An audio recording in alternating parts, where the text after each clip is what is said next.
Have you ever had a dream about hiccups? Well, believe it or not, hiccups in dreams can have different meanings depending on the context of the dream.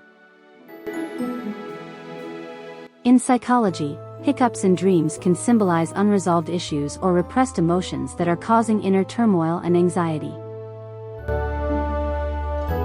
If you frequently experience hiccups in your dreams, it may be a sign that you need to address certain stressors or conflicts in your waking life.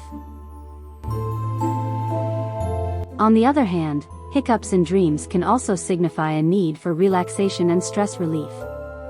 It could be your mind's way of telling you to take a step back and focus on self-care. Additionally, hiccups in dreams can represent a fear of embarrassment or feeling out of control in a particular situation.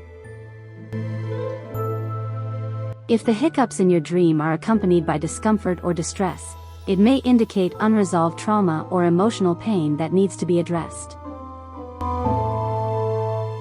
Ultimately, the interpretation of hiccups in dreams is highly personal and can vary based on the individual's emotions, experiences, and current life circumstances. Wishing you good luck and a happy day. Thank you for watching.